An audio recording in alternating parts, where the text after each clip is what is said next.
The more evidence, the better, I say.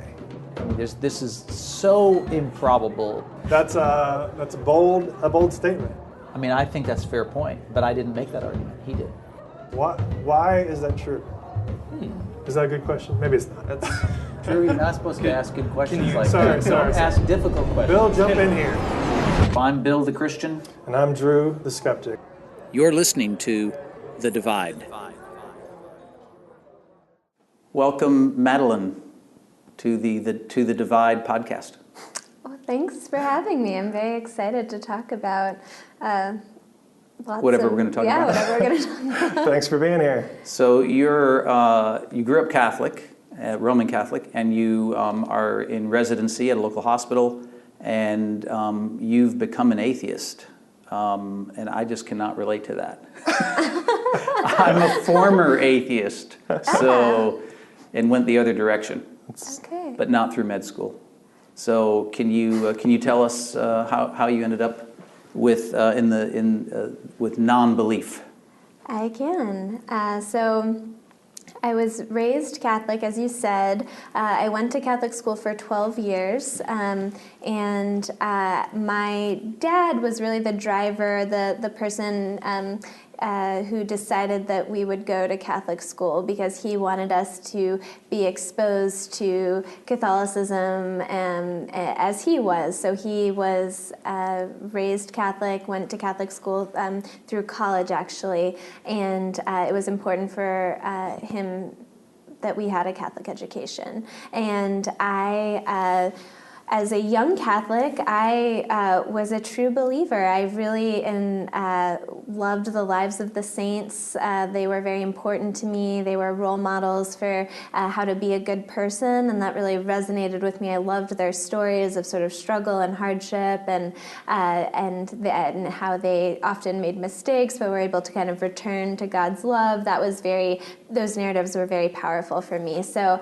I would say that my dad, though, had a PhD in religious philosophy, and he was never dogmatic about faith. When he talked to us about faith, he would always talk to us about how there could be a God, there may be, he just wasn't sure, and he said that it was sort of up to us to decide whether we believed or not, and so that was sort of always in the background. And as I grew up, is he actually more of a free thinker even than you were when you were in the when you were a true believer? Were you more devout, or were you than your dad? I'm just asking, as one who grew up that way, I'm wondering, were you doing like daily devotionals and Bible studies with, going to church on Wednesday nights and Sundays? No. But I would pray and kind of read my Lives of the Saints, but I wasn't going to sort of extras. Catholics don't really have Wednesday nights. I mean, we have daily mass, but I wasn't. But you were drinking on the weekends, right? I mean, you were a real Roman Catholic. Well, let me just ask, what age did you start to change your tune?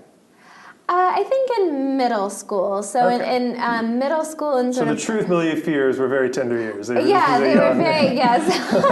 I was very young. And so in middle school, at middle school and high school, we started to learn more about kind of the history of the church. And my dad actually liked to talk about kind of the history of the early church. And so I think I came to see Christianity more as a historical movement, and sort of a blip in the many kind of billions of years of history, rather than kind of its defining movement. And so I think that I sort of contextualized Christianity more. I remember in 10th grade we sort of had our sacred scripture class, in which we sort of did close reading of scripture and talked about it in its historical context. And I think doing that actually made my sort of devout beliefs fall away, because it really just became more to me about, this is the story of a people, and it gradually became a worldwide phenomenon, but it is a relatively young thing that's happened to the world. And I was saying kind of before we started recording, I was a history major in college, and I've always loved history. And so that cemented your views even more? Yeah, rather than challenging them? Yes, and in college I read an excellent book called Jesus Christ, Apocalyptic Prophet of the New Millennium. And it's by a religious historian who is at UNC, or was when he wrote this book. And it's all about Bart Ehrman? What? Bart Ehrman? Yes, exactly. And it's all about how Jesus really was one of many sort of apocalyptic prophets who were Jewish and who said, the world is going to end, follow me. But he was a little bit different, and he had some messages about love, and those were a little bit different from some of those other apocalyptic prophets. But so that book really was just almost the final nail in the coffin for me, of like, this is all really just an interesting historical phenomenon, and not any sort of real deep truth about life. And so his story is also somebody who grew up a devout, Christian, and went to Moody Bible Institute, and is sort of viewed as a heretic or worse. Yes. Now, by, I suppose, by a champion of atheists. Or a champion of atheists. Yeah. Take that side by his background, I don't really know that, but I'm just saying he wields a lot that he was. But he's a New Testament scholar. Serious scholar. Yeah. Textual critic, actually. Yeah, and a fabulous scholar. Very good teacher. Yes. Excellent, yeah. Yes. So I guess your story then isn't that in seventh grade you were critically evaluating the arguments of Thomas Aquinas for the reality of God, and you just found them lacking. I don't know, at Catholic school, I think that might be the seventh grade curriculum. But yeah, you don't meet many people like that. there's a little more to it than that, I guess, is what we're saying. Yeah. That is a story that I can identify with. I'm wondering where you want to go with this. So, so one question I have is, did you, to my point, the way your story sounds, which is I think authentic, and I think is a very common story, actually increasingly a common story, is what we're not normally hearing from people is that they were critically evaluating these serious arguments for God, the best arguments that have been put forth, and they decided in the end they just aren't, they just don't work or something like that. Am I right to say that really wasn't a major factor in the way you came to non-belief? Right. Yeah. That's true. So it was more of a it was intellectual, but not sort of really evaluating the arguments for God. So did you find that you were in any kind of struggle morally in that process, like 9th grade, 10th grade, whatever, where you were a common Christian way to look at this kind of experience as well? They were just tempted by sin. They just wanted to go paint the town red, as they used to say, and then they just used their experience as a way to cover that. Is that would you say that had any play of sort of moral license to do some things, or not really? No, I was kind of a goody two-shoes and still am. So and I think one of the things is that I didn't throw the baby out with the bathwater in terms of thinking that Christian morality doesn't have anything to offer me. So I actually think that Christian morality has a lot to offer. And I was, saying earlier that I believe the sort of Catholic social justice movement really resonates with me a lot. I believe that Jesus was an excellent example that more of us should follow, as someone who was very other-focused and wanted to sort of nurture the minds, bodies, and spirits of other people. And so I think that's beautiful, and that's something that I try to do in my own life. It's sort of my mission in life to, as sort of a humanist, to kind of protect and nurture when I can other people.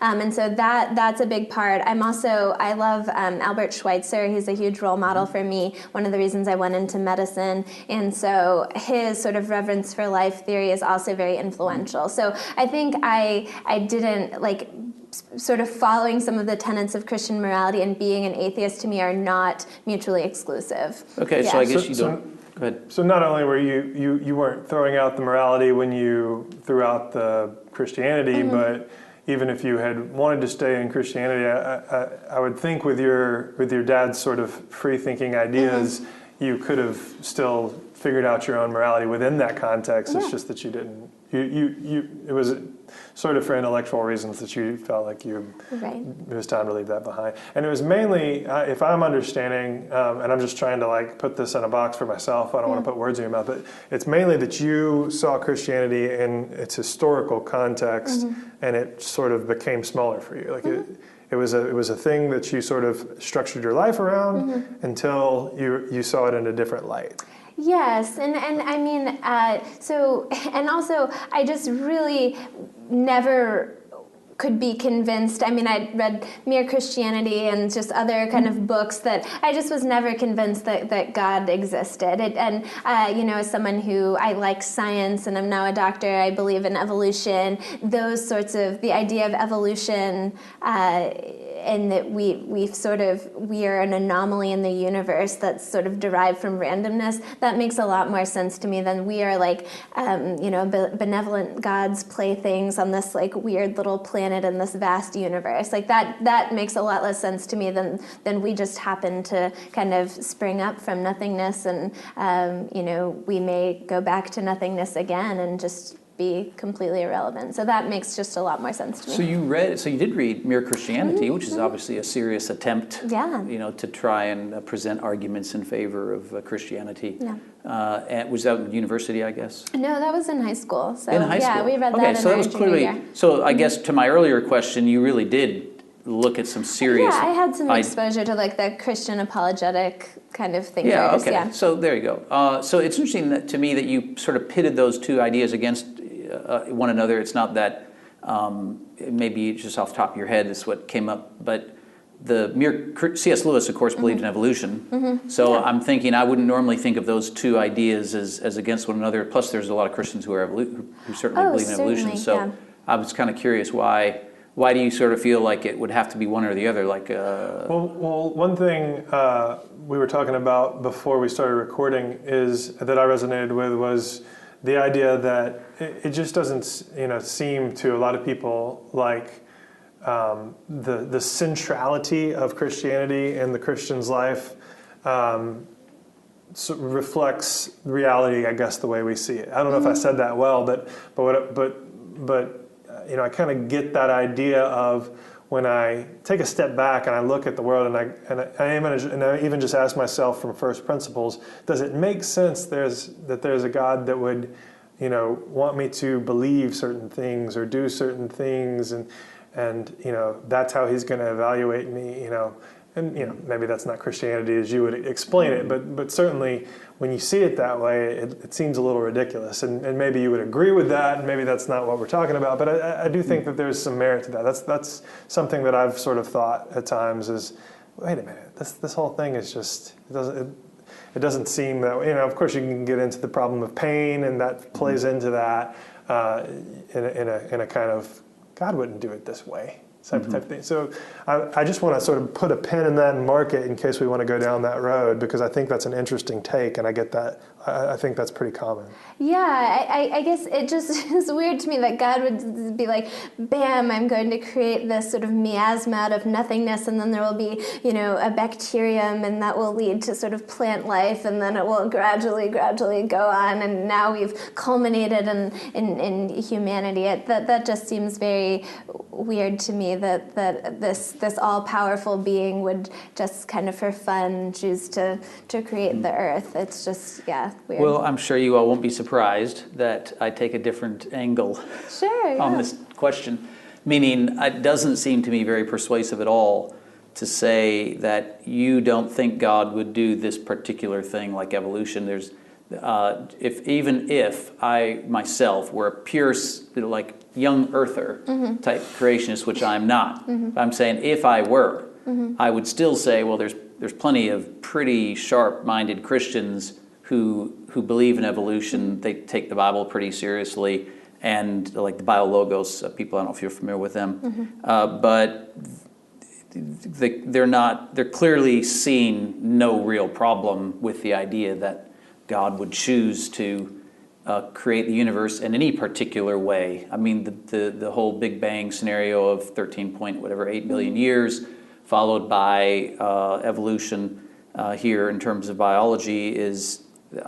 There's a ton of people who look at that and are in awe of it, including Darwin himself initially. If you read his actual writings, he seemed to be, at least early on, quite in awe and defended the fact that he thought this actually glorified God more than this more standard views of creation as he encountered them in his day. So I'm thinking it doesn't seem, from my perspective, to hold a lot of strength to see it that way. Yeah, I guess one of the weird things, though, about that is why did all of these species need to die off? You know, why in God's plan is did the mass extinction? That doesn't really fit in with sort of a loving, benevolent God that he would sort of create the spark of life and then just allow all of these species to die off, and then mass extinction continues. And so that seems odd to me that he would create a world in which mass extinction was sort of a necessary part of evolution. I guess that's a little bizarre. Yeah, so I think that's, I see what you mean, but I don't think it really affects I'd give the same answer that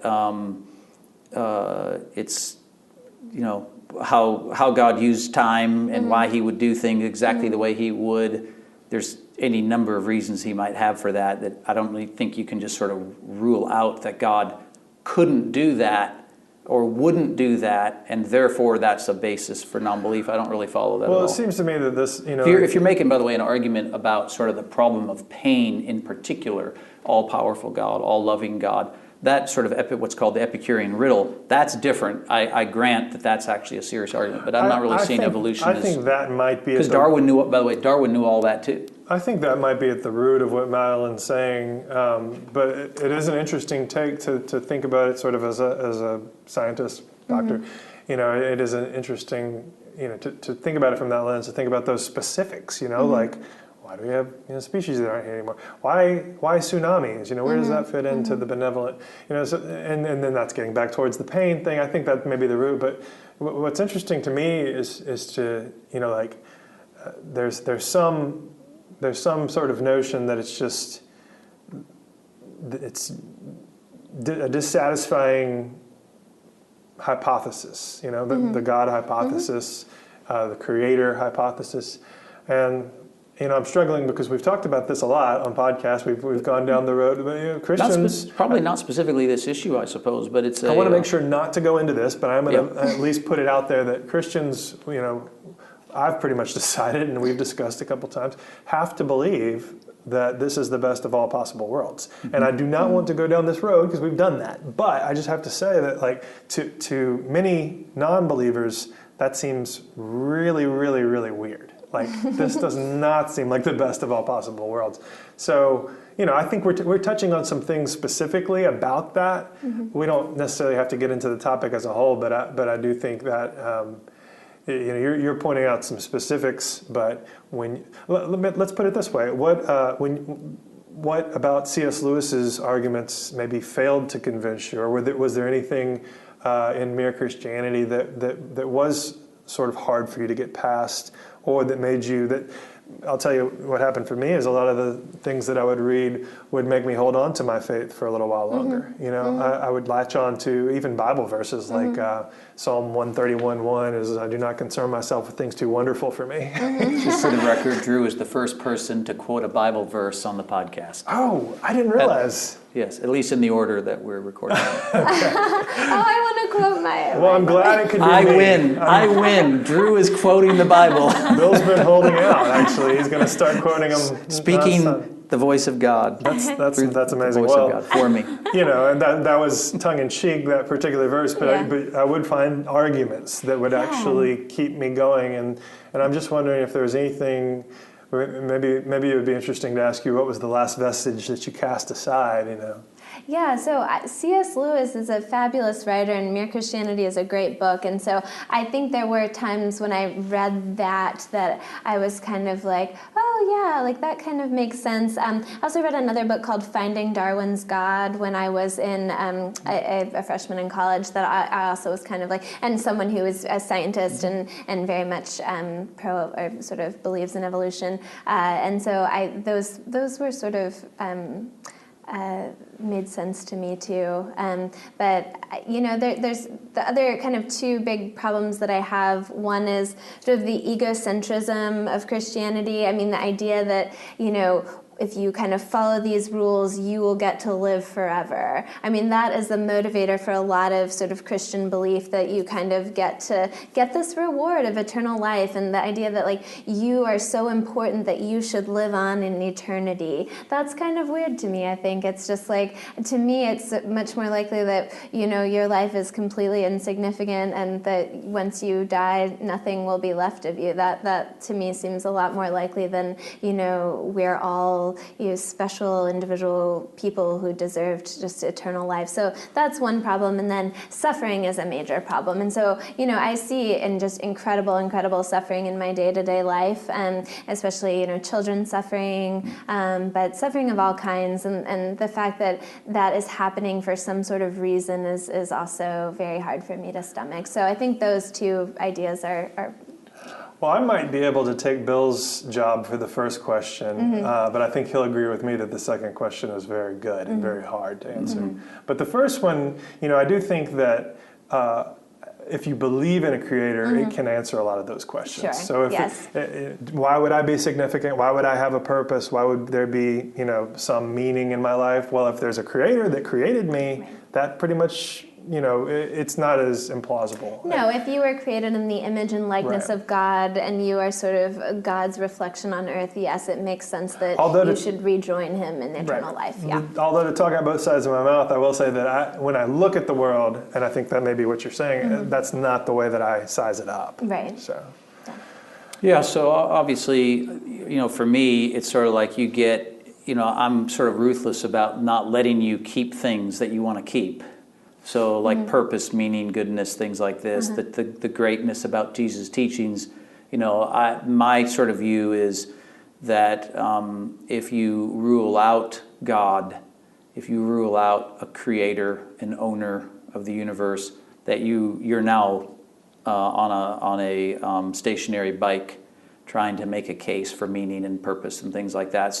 So even though I think I would actually agree with some of what you're saying about egocentrism, I don't really think that's unique to Christianity. But egocentrism, which you didn't say, but egocentrism is definitely something that characterizes all people. It seems to me, including myself. But I'm would obviously take Drew. Really, you're doing my work for me. You're quoting the Bible. You're making my arguments for me. So do I even need to be in this podcast? That's right. Just slowly moving me out of my chair. No, I'm sometimes we can sort of. I am trying to show what are the non-Christian charity, and just agree with you whenever I possibly can. But I do think that there's something there to the idea of, and again, it's like we always come back to the problem of pain. We always come back to the best of all possible worlds. I don't want to just harbor on those, but that one's a lot harder to tackle, and we may just. Well, one thing she said that, if I may, she mentioned about what was more likely. She said, I think it'd be more likely that it would be this or the other. And as you were saying that, I thought, how do we really, we all of us, including me, say things like that, but I think, how do we really know that that's more likely when it's, judging probability in that kind of context? Sure, I guess because some of the laws of the universe include kind of like the law of entropy. I mean, things are disorganized and chaotic and random, and that's a law of the universe. And so, I mean, to me, it is more likely that we are here because of a random series of events, because that's a law of the universe, and things are constantly breaking down, becoming more chaotic, becoming more random. And we as humans humans have a thirst for sort of organization and order and making meaning out of things. And so to me, it makes total sense that we want to believe in God, and that is, what we're striving for, because we're trying to create a more ordered universe, but the universe itself is incredibly disorderly. So you could just as well say that the universe has fine-tuning. It seems obviously to be the object of design. In that sense, even though you have entropy, you could easily say that the fact that we are inclined to believe in God, to me, makes it more likely that God is real. And you could, Sure. in other words, that's my point, is that you can say what's more other than nothing? You can say this is more likely or that's more Sure. likely, and I'm actually trying to show how easy it is to just to say that. It is. Because anyway. Well, and I guess we are just another star, and the Earth is going to end, and it's going to sort of explode just like all the other stars. And so, I mean, how does that fit in? So we get 20 billion years or whatever, and that's kind of what God has decided to give us. That's a little weird as well. So I think that's a great idea, because it reminds us that we're not here forever, that the whole shebang is temporary. This volley can go on all day. This is my point. Yeah, that's my point. I'm going to take it likelihood. I like the entropy thing is interesting to me, but is that just, do you see that as just a counter argument to the fine tuning argument, or do you think it goes deeper than that? Well, so I don't know that there's fine tuning. I mean, I think that there are sort of mistakes of evolution and weird things that have occurred out of evolution. It's not that things are evolving to be more perfect. I think it's more just the cosmological constants and all those. You may be able to elucidate it better than I, but also just the fact that we're here, we exist, and if no one created us, where did we come from? That's how do you get something out of nothing? All those kinds of questions. I see the entropy thing, which I do think is a very interesting topic, as a counterpoint to that, but I don't know how to pick a winner. And I think that's what Bill's saying too. Well, to me, entropy is part of the fine tuning, but. So fine-tuning has to do with physics, and we don't need to get into it. But if I explained it right now, and you've never heard it before, I'm convinced you would go back to theism, just like that. And then that would be the end of it. And so I'll just explain it after the podcast, and then we'll have you back the next time as the recent convert. We can't have that on tape, because then the podcast will be over. But we'll be interviewing you as a Christian next time you come in. Yes, that's right. I want to get back to the fact that you can't have any principles of Christian morality if you give up Christianity, because I just strongly disagree with that. And I guess because one of the reasons is because a lot of the principles of Christian morality that resonate with me are shared by other religious, traditions, and Judaism and Islam. And so, I mean, it's not just Christianity. I don't think he was saying you can't have the morality. I think what I've heard him say before. Let me speak for you now again. Just unplug your mic. I'm done for today. Is that it's hard to ground them in. It's hard to have a foundation for that, for holding to that morality, where a Christian can just say, well, this is what the Creator wants.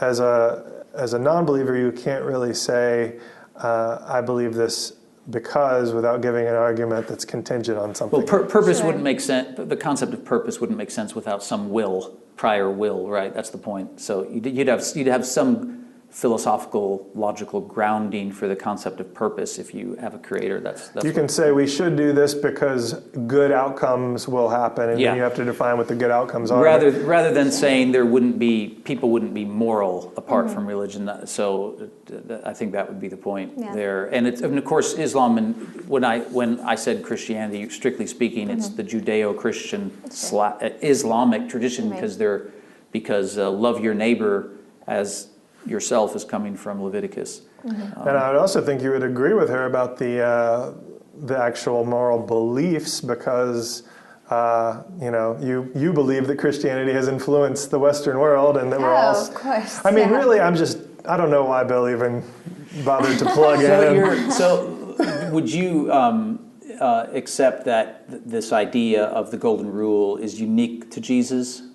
or do you see it as somehow not? Because I would say that's definitely demonstrably unique to him. Yes, okay. I do. And as we said kind of before we were talking before the interview started, I really love kind of the Nietzsche quote that like the last true Christian died on the cross, because I do not believe, there's very few people who actually practice Christianity in the way that I think Jesus would have wanted it to be practiced. I mean, based upon the New Testament. So we were talking about, can rich people be Christians? I don't think so. You know, like Jesus wanted his followers to give up their material possessions and follow him and radically serve others. And so that's another reason I think in my sort of becoming an atheist, I saw very few people behaving as Christians. Like, to me, you can't be living in Mountain Brook and be a Christian. So you didn't want to just sell all your possessions and... Right, and yeah. That's why she went to med school. So she would have no money. Right. And so I don't, want to sort of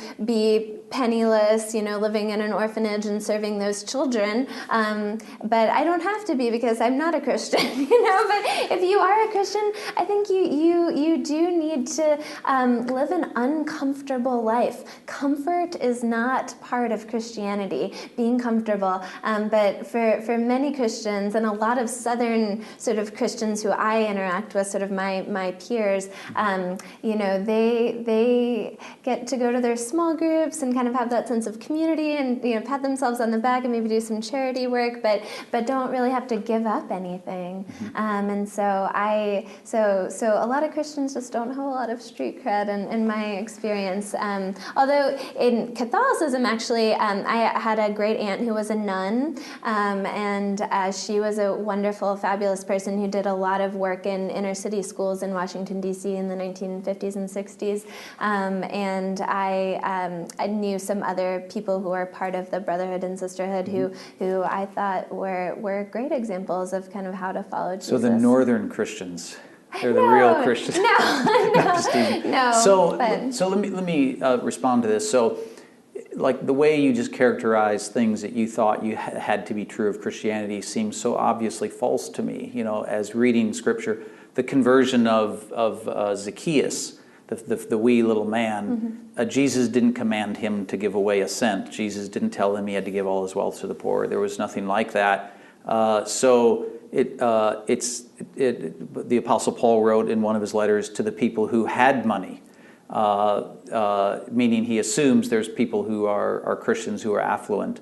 He doesn't say you have to become poor. So this seems like, that part seems like clearly wrong to me. Also, comfort. I mean, the Beatitudes are clearly about having comfort. I mean, there's a ton of stuff. Let not your soul be troubled. My peace I leave with you. So difference between material comfort and spiritual comfort. I think you become a Christian because you want that spiritual comfort of having community, of knowing that you're going to go to heaven, that kind of thing. So I think what I was talking about, was more material. Well, comfort. Even that. I mean, Jesus talked about some of his teachings are about the fact that just as God clothes the flowers, the grass of the field with flowers, he clothes them with beauty, with that this is a model for how to think about God. He doesn't want us to be destitute. God feeds the birds who can't work. Yeah, there's a difference between, I guess, like destitution and kind of living extremely simply. And so I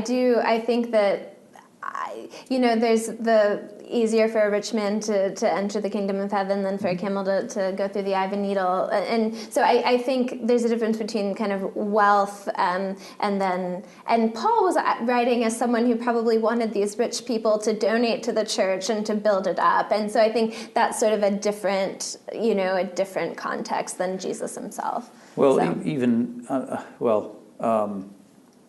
Certainly there's nothing to suggest that Jesus wanted all of his followers to be materially destitute. There were women following him around that were helping them provide. They were providing resources and so on. I think that, to me, that just seems like there's so much to show that that's just not true. I agree there's a tension with how to use one's money within Christianity and how to be generous with one's money and how much to spend on yourself. I agree there's a tension there. But it just seems so obviously false to me that that the Bible's command is that all Christians are to be poor, or basically, or for all practical purposes, materially not Don't you destitute, think but there was poor. something radical in the take up your cross and follow me? I mean, maybe not a material wealth sort yes, of thing. of course. But I mean, how difficult it is for rich people to get into heaven is about the entrance into heaven and how wealth can blind you and cloud your value system, but that has nothing to do with exactly how you're... There are some people for whom it would be better, in order to see the truth, to get rid of their wealth. That's what that story is about. No, I don't really, it's just the word radical resonates with me. It does seem that I don't know how we've gotten it's here. radical because it ceases to be your highest value. Like, in other words, if the world is the Christian story, right, is that the world isn't all there is. Ultimate reality is not material reality. Therefore, material reality isn't the supreme value. If there isn't something beyond the universe and all that there is material reality, then material reality is the supreme value by definition. So for the Christian, there's something that's immaterial that's more valuable. That's where the tension is. It's not that material things are unvaluable, because God created the material universe. He gave us material bodies, and they have value, and there's a ton of teachings of Jesus about the value of the body, but the body in the end is secondary, which is why he went to the cross. He demonstrated that there's something more valuable than just the body. Well, yet he got his body back again. We've been going for a while, so we better start to wrap up. But I think that's a pretty good definition of the divide. If you believe, if you're starting from a position of there's a creator and there's a supernatural, then you're going to get to that immaterial, phase, the immaterial state of things that a non-believer is not going to posit. And if you don't believe that there is a creator, then the things that the creator would endow, like purpose, are not going to make sense, and you're going to have to make that up for yourself or find it somewhere else. Like a Camus or Nietzsche type approach, the Übermensch and all that kind of stuff. Yeah, so, I think that's about right where the divide is. So this has been a fun, meandering conversation, but I think that's what it boils down to is obviously the different ways that we all see things. But I don't know if you wanted to say anything else. Or no, I think that your biography is great because it helps us to think about that divide in a little bit more of a story form, which I think is really helpful. And all of the different things that come up as along the way, yeah. Probably converting, you can speak to that, or deconverting. I mean, I resonate with a lot of that in my own experience because you basically come up on things time and again, whether it's C.S. Lewis or your own, experiences in learning in school or wherever, or just first principles, just questioning things. But it's very interesting to sort of talk through these things and from both sides of the aisle, so to speak, both sides of the divide. Yeah, Madeline, thank you so much for being here. Really appreciated talking to you. Enjoyed it. Thank you, Madeline. Yeah, I am Bill the Christian. And I'm Drew the Skeptic. Thanks for listening. The Divide is produced by Alan and Ben Hallbrooks and edited by John Workman. Dalton Reed handles IT. Join us for further discussion on this topic at our subreddit, TheDividebyiPUB. To learn more about other episodes and who we are, check out ipub.org/thedivide. See you next time on The Divide.